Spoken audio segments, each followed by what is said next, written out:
حجي كاب بيت صحفة سينودوس أرثوذكس وهذا بيت كريستيان ناي تجراي زوج استلأخ دبداب الله اسكز دبداب بزي أبزي كم بقولكم يتي مجلس طاهي بوزلا بزعب هذا كل تاي انتهي بقول بحارنا نببه كابز نجر نمهارون تايو بمخنيات الأزار بزحات بقويتا يا أبن يرم بمخنيات ناخب بأنا من قديم بقويتا زامن اليوم ولا زخوح اليوم زبزحهم بمخنياتنا ناب ابنتنا زموس اليوم ولا سكاب ابنتهم زوس يوم زبزحهم بمخنياتنا سبات نابدحنا دم زقر ولا سكاب دحنا تنزرحكم كبريون بسلاسي يخبر يمسكن أملاك موسى يخبر يمسكن أملاك موسى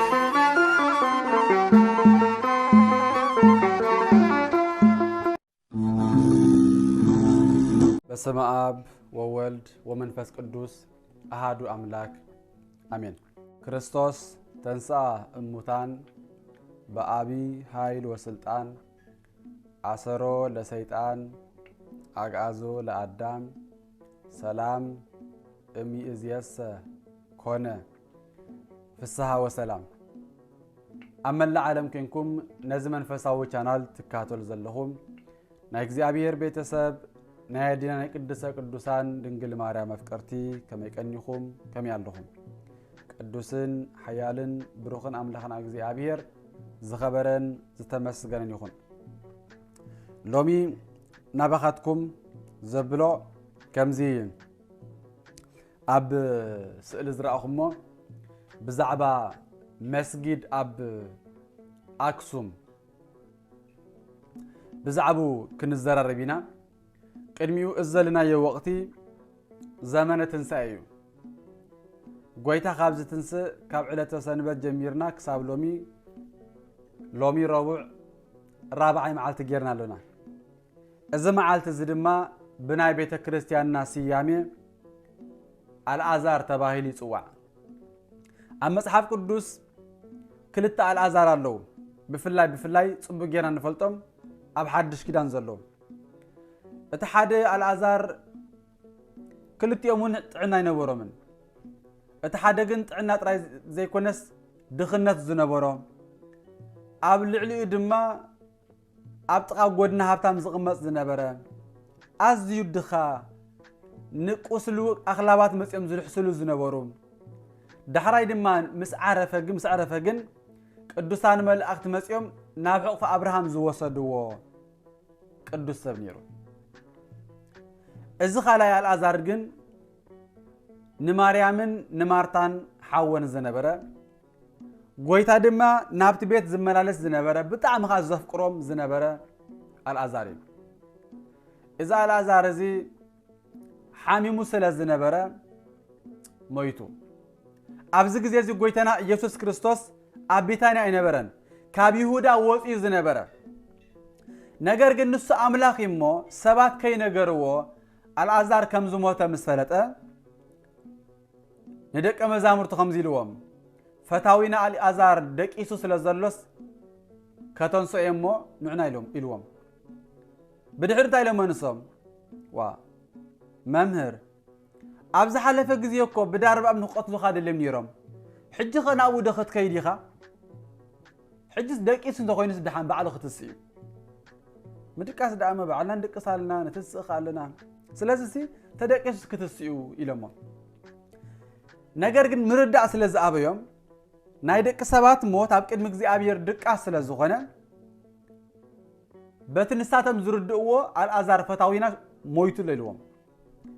بدحرزي ديديو مستبه على توماس زلوم باركس نحنا وين مسؤخ الموت نغد إلهم دك مزامر تحيزو قويتانا ومسين أبز جزية أبز بوتا مسكربة مريم مارتان تقبلنا بزح نجار تخايدو أما وداتا أبز تثلث حوي أي موتن يركو إلنا أنا تنسأين هوتن إلو بزعب قويتا تنسأين هوتن كم زخنا مهيرو دحراي أبيك أبيركم وخايلو ፍጹም ለአጽድቆተ ትስብእት ይባል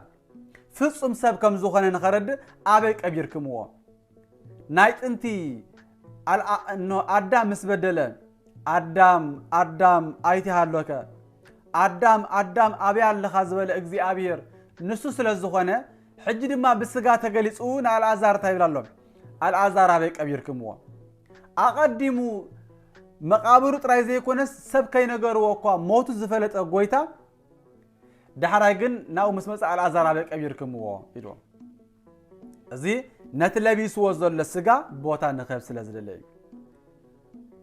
ጎይታ ናብ መቃብር ምስ ከደ ኣልዓዛር ጻኣፍ ኣብ መቃብር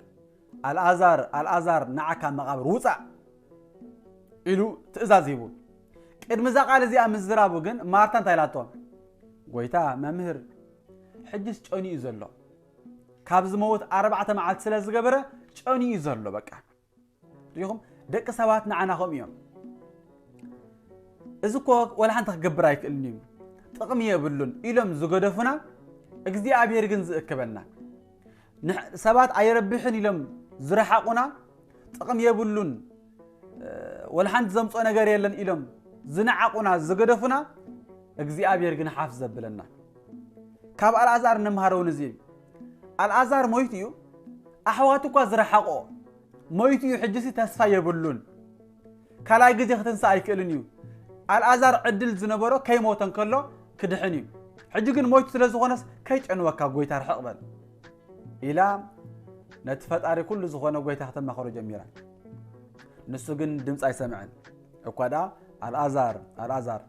ካብ መቃብር ንዓውፃእ ኢልዎም ኣልዓዛር ከዓ ድምፂ ናይ ጎይታ ሰሚዑ ብድድ ኢሉ ምስ ተገኒዙ ከሎ ብድድ ኢሉ ብድሕሪኡ ፍትሕሉ ደቂ ሰባት ከዓ እጃም ስለ ዘለዎም ዝገብሩሉ ስለ ዘሎ ኣብ ነገር ድሕነቱ ተራ ስለ ዘለና ንኣልዓዛር ፍትሕሉ ኢሎም ፈቲሖምሉ ስለዚ ኣብዚ ነገር ዝንመሃሮ ከም ኣልዓዛር ሞይትና እኳ እንተኾንና ከም ኣልዓዛር ብሓጢኣት እኳ እንተወደቕና ኣልዓዛር ብስጋ ይሞይቱ ብድሕሪኡ ተንሲኡ ንብዙሓት ሰባት ምሂሩ ሊቀ ጳጳስ ኮይኑ ብሰማዕትነት ዝሓለፈ ኣቦ እዩ በረኸቱ ምስ ኩላትና ይኹን ኣብዚ ግዜ ዝንከሎ ግን ምስ ተንስአ ብዙሓት ሰባት ኣልዓዛር እኮ ካብ ሞት ተንስኡ እናበሉ ይውረስ ስለ ዝነበረ ብቲ ዓዲ ንኣልዓዛር ክምርእይዎ ይመፁ እሞ ብምኽንያት ኣልዓዛር ገይሮም ከዓ ብጎይታና ብኢየሱስ ክርስቶስ ይኣምኑ ነይሮም ሊቃነ ኣይሁድ ግን ነዚ ነገር ስለ ዘይደለይዎም ንኣልዓዛር ዳግማይ ክቐትልዎ ይደልዩ ነበሩ ይብል ኣብ ወንጌል ዮሃንስ ምዕራፍ 12 ካብ ቁፅሪ 10 ክሳብ 11 ዘሎ ካልኣይ ግዜ ክቐትልዎ ነቲ ብተኣምር ዝተንስኦ ጎይታ ንዑ ክቐትልዎ ንኣልዓዛር ክቐትልዎ ይደልዩ ነይሮም ስለዚ ካብዚ ነገር ንምሃሮ እንታይ እዩ ብምኽንያት ኣልዓዛር ብዙሓት ብጎይታ ይኣምኑ ነይሮም ብምኽንያትና በኣና መንገዲ ብጎይታ ዝኣምኑ ድዮም ወላስ ዝኽሑ ድዮም ዝበዝሑ ብምኽንያትና ናብ እምነትና ዝመፁ ድዮም ወላስ ካብ እምነቶም ዝወፁ እዮም ዝበዝሑ ብምኽንያትና ሰባት ናብ ድሕነት ደም ዝቆርቡ ወላስ ካብ ድሕነቶም ዝርሕቁ ብምኽንያትና ሰባት ናብ ቤተ እግዚአብሔር ዲና ነምፅእ ወላስ ንሕና ኣብ ቤተ ክርስቲያን ስለ ዘለና እከለ ዘለዋ ቤተ ክርስቲያን ኢሎም ብተግባርና ጸሊኦምና ዝርሕቁና ድዮም ዲና ወይስ ንእከብ ስለዚ ኣልዓዛር ምስ ተንስአ ኣካብ ደኣምበር ኣርሓቂ ነበረን ናብ ጎይታ ኣቕራብ ደኣምበር ሰጓጉ ነበረን ስለዚ ንሕና እውን ብፍልጠትና ብጠባይና ብመንፈሳውነትና ንሰባት ነቕርብ ደኣምበር ነርሕቕ ክንከውን ኣይግባአናን ማለት እዩ ካብዚ ነገር ንምሃሮ እዚ ስለ ዝኾነ ስለዚ ኣልዓዛር ሞይቱ ተስፋ ዘይነበሮ ሰብ እዩ ትሕቲ መቃብር ካብ ሰባት ተሰዊሩ ዝነበረ እዩ ነገር ግን ሰባት ብዘይ ሓሰብዎ ብዘይ መደብዎ እግዚአብሔር መፅኡ ኣተንሲእዎ እዩ ስለዚ ለሙ ንሕና ከምቲ ኣልዓዛር ብስጋ ዝሞቶ ንሕና ኻ ብሓጢኣት ዝሞትና ሰባት ተዳህሊና ንትንሳኣሉ ግዜ የሎም እዩ ጽባሕ ኣይኮነን ስለዚ ቤተ ክርስቲያንና ኣልዓዛር ክትብሎን ከላ ከም ኣልዓዛር ከም ሬሳ ኣልዓዛር بحاتيا زجنوا سبنة تدهالكم تملسوا لهم إيو جزيهم لهم إلى ቤተ ክርስቲያንና ንስሓ ዝኸውን መደብ ስለ ስርዓትልና ናብ እግዚአብሔር ክንቀርብ አምላኽና እግዚአብሔር ይደግፈና እግዚአብሔር አምላኽናውን እሙይ ሰባት ወላ ጨኒኡ አይጠቅምን እዩ ኃጢአተኛ እዩ ከምዚ ከምስተበሎ እግዚአብሔር በደቀ ሰባት አይርሕቅን እዩ መጽ ግን ናብ ህይወትና ይመጽሞ ተባአስ ዝነበርና ተዓረቅት ይገብረና ሙታን ዝነበርና ህልዋን ይገብረና ርሑቃት ዝነበርና ቁርባን ይገብረና አምላኽና እግዚአብሔር ቀያርና ህይወት ይሞ ህይወትና ይኩላትና ይቀየር ካብዚ ቀጺለ ከምዚ አባረስቱን ዘሃብኩዎ ብዛዕባ ሓድሽ ነገር ወይ ድማ መቸም ታይኻ ክትብሎ ትኽእል ገለገለ ብፍላይ ተኸተልቲ እስልምና ዘሎ በቃ ናይ ነገር ሰባት አለው ናይ ዕግርግር ሰባት ናይ ዕግርግር አለው ሕጂ ካብ ቤት ጽሕፈት ሲኖዶስ ኦርቶዶክስ ተዋህዶ ቤተክርስቲያን ናይ ትግራይ ዝወፀ ዝተለኣኸ ደብዳቤ ኣሎ እስኪ እዚ ደብዳቤ እዚ ኣብዚ ከንብበልኩም እቲ መግለጽ ተዋሂቡ ዘሎ ብዛዕባ እዚ ጉዳይ እንታይ ይብሉ ኣሎ ብሓደ ነንብቦ እሺ ካብ ቤት ጽሕፈት ሲኖዶስ ኦርቶዶክስ ተዋህዶ ቤተክርስቲያን ትግራይ ዝተዋሃበ መግለጺ ክርስቶስ ተንሥአ እሙታን በአብይ ኃይል ወስልጣን አሰሮ ለሰይጣን አግዓዞ ለአዳም ሰላም እሚእዝየሰ ኮነ ፍስሐ ወሰላም ነቲ ግድፈት ጽሕፈት እናተካኸሙ ኣብ ውሽጢ ዓድን ወፃኢ ሃገርን እትርከቡ ኣመንቲ ኦርቶዶክስ ተዋህዶ ቤተክርስቲያንና ዝኾንኩም ኩልኹም በመጀመርታ እንኳ ንናይ ጎይታናን መድኃኒናን ኢየሱስ ክርስቶስ በዓለ ትንሣኤ 2018 ዓመተ ምህረት በሰላምን ብጥዕናን ኣብጽሓኩም እንዳበለ ብምቕጻል ኣብታ ናይ እምነትኩምን ታሪኽኩምን መሰረት ዝኾነት ሕገ ልቦና ሕገ ኦሪትን ደሴት ክርስትናን ስርዓት ኣኽቢራ ጽንሐትን ዘላን መንበረ ጽዮን መንበረ ጽላት ቅዱስ ከተማኹም ከተማ ኣክሱም ብዕለት 2/8/2018 ዓመተ ምህረት በዓለ ስቕለቱ ኣብ ምኽባር እናሃለወ ዝተፈጠረ ህውከት ኣመልኪቱ ካብ ቤት ጽሕፈት ቅዱስ ሲኖዶስ ኦርቶዶክስ ተዋህዶ ቤተክርስቲያን ትግራይ ዝተዋሃበ መግለጺ እዛ ቅዱስ ሲኖዶስ ትብል ትግራይ ብጀካ ብፁዕ ቅዱስ አቡነ ማትያስ ካል ፓትርያርክ አይሸሙን ዘሎ ስለዚህ ናይ ትግራይ ናይ ባዕሎም ፓትርያርክ ሳብ ዘይሸሙ ኸዓ ቅዱስ ተባሂሉ አይጽዋዕን ኣነ ከም ዘለዎ የንብቦ ኣለኹ እምበር ሲኖዶስ ይዝባል ቅዱስ ክባል ተዳ ኮይኑ ኣብ ማእከሎም ግድን ሓደ ፓትርያርክ ክህሉ ኣለዎ ፓትርያርክ ዘይብሉ ቅዱስ ሲኖዶስ ክባል አይከልኒ ሲኖዶስ ጥራይ ይዝባል ኦርቶዶክስ ተዋህዶ ቤተክርስቲያን ትግራይ ዝተዋሃበ መግለጺ ካብ 2013 ዓመተ ምህረት ጀሚሩ ህዝቢ ትግራይ እምነቱን ታሪኹን ብዝተዋደደ መልክዑ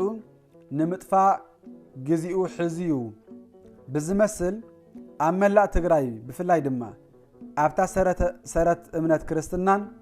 ታሪኽን ዝኾነት ቅድስቲ ከተማ ኣክሱም ዘይነበረን ዘይጸንሐን ንሃይማኖታዊ ትውፊት ባህልን ስርዓትን ኣነባብራናን ሃይማኖትናን ንተፈጥራዊ ሕጊ ዝጻብኡ ተግባራት ይረአዩ ኣለው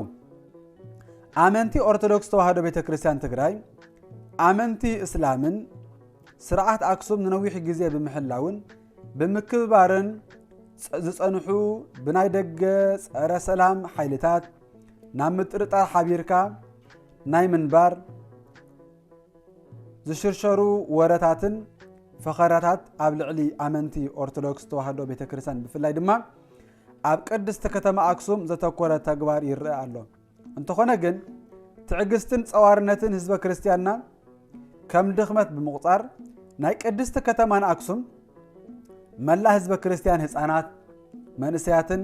አረጋውያንን ኣብ ቤተ ክርስቲያኑ ናይ ጎይታናን መድኃኒናን ኢየሱስ ክርስቶስ በዓለ ስቕለቱ እናኣኽበረ እናሃለወ ሕሰቦ ስቕለት እናኽበረን ከሎ ማለት እዚ ስቕለት እናኽበረካ ዝዕገርግር ድማ ሰይጣን ጥራይ ካላ ይኮነን ዕለት 2/8/2018 ዓመተ ምህረት ውልቀ ሰባት ተኸተልቲ እስላም ከባቢ ሰዓት 6 ኮነ ኢሎም ካብ ዝተፈላለዩ ከባቢታት ብምትእኽኻብ ኣብ ልዕሊ ናብ ቤተ ክርስቲያን ንስግዳን ዝሓለፉ ዝነበሩ ምእመናን ንዓብ ህውከትን ዕግርግርን ፈጺሞም እዮም። በቲ ዝተጠቕሰ ዕለት ዝተፈጠረ ኩነታት ናይ እስላም ተወከልቲ ኢና ባህልትን ዝተፈላለዩ ትካላትን ውልቀ ሰባትን ነቲ ህውከት ፈጸምቲ ኣካላት እናሃለው ናይ ቅድስቲ ከተማ ኣክሱም ህዝበ ክርስቲያን ንዘይፈጸምዎ ተግባር ከም ዝፈጸምዎ ኣምሲሎም ዘይነበረ ምስልታት እናለጠፉ ኣብ ቅድስቲ ከተማ ኣክሱም መስጊድ ዘየለ እናሃለወ ከም ዘሎ ኣብቲ መስጊድ ጉድኣት ከም ዝበጽሐ ኣምሲሎም ህውከትን ናዕብን ክቀጻጸል ዘውፅኡ ዘለዉ መግለጺታትን ጻውዒታትን ኣብ ምግዋሕን ምስርጫውን ንዝርከቡ ኣካላት ቤት ጽሕፈት ቅዱስ ሲኖዶስ ኦርቶዶክስ ተዋህዶ ቤተክርስቲያን ትግራይ ነዙይ መንገዲ ህውከትን ጥፍኣትን መግለጺ ዘቕርቡ ዘለዉ ኣካላት ብጽኑዕ እናኾነነ ንእስላሙን ዘይጠቅም ንህዝብና ሰላም ዝኸልእ ስለ ዝኾነ ካብ ከምዙይ ዝበለ ጸረ ሰላም ምንቅስቓስ ጎዳኢ ህዝብና ክቁጠቡ ንሰላም ጻውዒትና ንቐርብ። ኦርቶዶክስ ተዋህዶ ቤተክርስቲያን ንምእመናን ደቃ ንኹሉ ነገር ብጸሎትን ብትዕግስትን ክሕልፍዎን ብንቕሓት ድማ ክከታተልዎን እሞ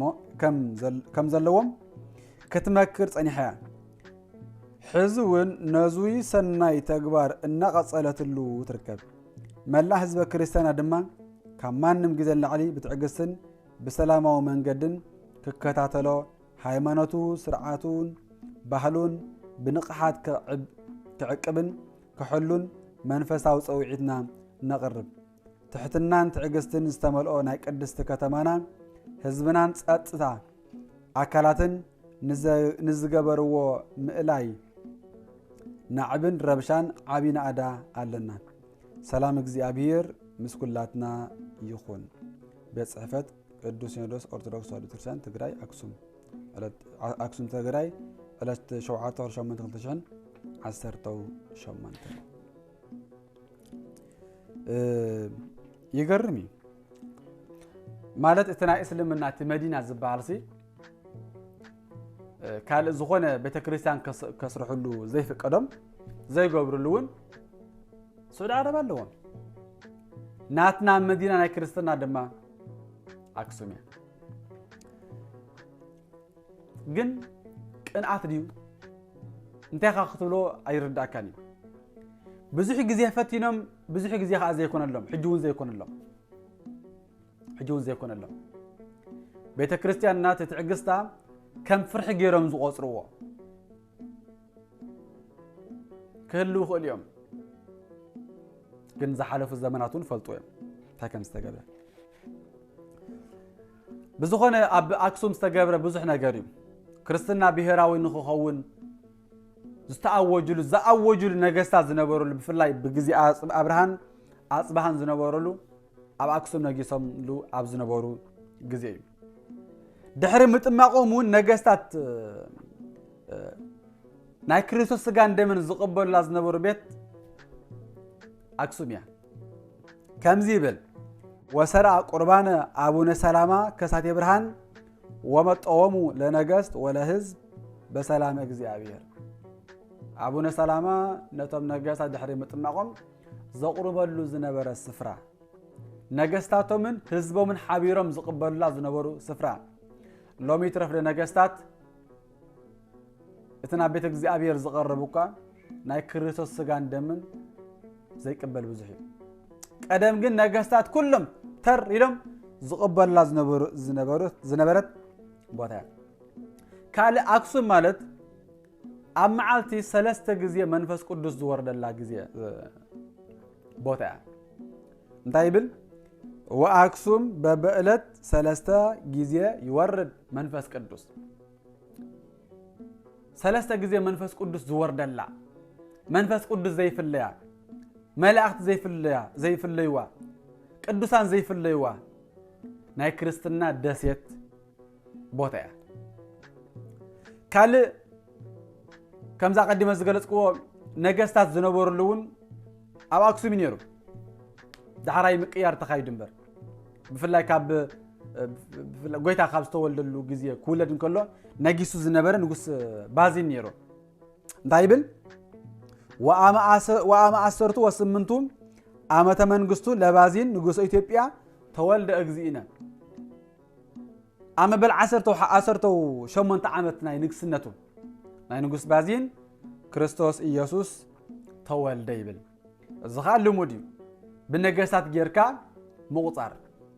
ሉቃስ ወንጌል ምዕራፍ 2 ቁጥሪ 1 እንተራዲናዮ ወኮነ በውእቱ መዋዕል ወወፃ ትእዛዝ እምሃበ ቄሳር ንጉስ ከመይ ይጽሐፍ ኩሉ ዓለም አውግስጦስ ቄሳር ትእዛዝ ከም ዘውፅእ ኩሉ ንኽጽሐፍ ይነገር እዚ ቀሬኔዎስ ተባሃል ድማ ኣብ ሶርያ ነጊሱ እንከሎ ይብል ስለዚ ከምዚ ዓይነት ኣገላልፃ ኣብ መጽሓፍ ቅዱስን መሊኡ ዘሎ ስለዚ ካብኡ ጀሚሩ ብፍላይ ካብ ነገስታት ናይ ካብ አብርሃን አጽባሃን ቆጥ እንተዳ ጀሚርና 58 ዝኣኽሉ ነገስታት ነጊሶም ክሳብ ድልናኣድ ብድሕሪ ግን ንመሰቦ ወርቅ ትበሃል ጓሉ ሓደ መራ ተክለ ሃይማኖት ዝተባሃለ እቲዋ ንሱ ኸኣ ኣብ ልዕሊኦም ኣብ ንጉስ ሸፊቱ ነቲ ንጉስ ኣሳዲዱ ንሱ ኸኣ ናብ ዛጉዌ ወይ ድማ ናብ ላስታ ዝኸደ ማለት እዩ ስለዚ እቲ ነግስነት ካብ ኣክሱም ናብ ዛጉዌ ኸይዱ ካብ ዛጉዌ ድማ ኣብ ላስታ ኮይኑ ዝገዝ ዝነበረ ኸኣ ናብ ሸዋ ወይ ድማ ናብ ካብ ይትባረክ ናብ ይኩና አምላክ ማለት እዩ ወዲ ካብ ሸዋ ኸኣ ናብ ጎንደር ከምና በለ ኩሉ ኮሊሉ እምበር መጀመርታ ዝነበረሉ እዚ ቦታ እዚ ኣክሱም ልዕሊ ኩሉ ዝነበረታ ካልእ ንቡረ እድ ተባሂሉ ንኣክሱም ዘመሓድር ዝወሃበላ ዝነበረት ፍልይቲ ስሙን እዚኣ ናይ ኣክሱም እያ እዛ ቦታ እዚኣ ኣክሱም ንኹላትና ሓድሽ ነገር ስለ ዘይኮነ ምግላፅ ስለ ዘይድልዮ ናይ ክርስትናና መዲና ዝኾነት ታሪኻን ቅርሳውነታን ብኩሉ ነገር ዝሓዘት ብመንፈሳውነታ ይኹን ብኩሉ ስለዚ ኣብዚ ቦታ እዚ መስጊድ ክስራሕ ኣለዎ ንምንታይ ኣብ ካልእ ከለዎ ትዝገርምን ነገር ግን ኣብ ካልእ ቦታ ኣብ ጥቓ ቤተክርስትያን ይሰርሑ ትድምፂ ኸ ኣሎ በቲ ጎድኒ ሽዑ ናፀሎት እናገበርካ ትምህርትና ተማሃርካ ከለኻ ኣላህ ክብሉ በቲ ማይክሮፎን ገይሮም ይርብሹ ሕጂ እንታይ ዕላማ ስለ ዘለም ኣብ ኣክሱም ክገብሩ ዘለም እንታይ ኣለዎም እታ ነገር እታ ዓገርገር እግዚአብሔር ምስቱ ዓሊ ሃቦም ንህዝብና ንኹሉ ኸኣ ካብ ኩናት ናብ ኩናት ካብ ኩናት ናብ ኩናት ካብ ምቕታል ናብ ምቕታል እዩ ዝኸይድ ዘሎ እሞ ሕጂ እውን ከም ዝተኸይድ ናብ ካልእ ክኸይድ ስለ ዝኾነ እግዚአብሔር ነዚ ነገር እዚ ይህድኣልና እዚ መስጊድ ዝበሃል ዘሎ ግን ቅድሚ ሕጂ ኣይኮነን ድሕሪ ሕጂ ኣይኮነን ኣምላኽና እግዚአብሔር ንሃገርና ንዓለምና ንኹሉ ነገር ሰላም ከውርደልና ንሰናይ ፍቃዱ ይኹነልና እዚ ቻናል እዚ ናይ ኦርቶዶክሳዊ ተዋህዶ ቤተክርስትያን ስርዓትን ዶግማን ትውፊትን ሓልዩ ናባኻትኩም ዝመሓለፍ መደብ እዩ ነዚ መደብ እዚ ንምብርታዕ ሰብስክራይብ እናገበርኩም ኣባላት ክትኮኑ ናብ ኩሉ ሰብ ካሸር ክገብሩ መልእኽቲ ይሓልፍ ስብሐት ለእግዚአብሔር ወለወላዲቱ ድንግል ወለመስቀሉ ክቡር አሜን።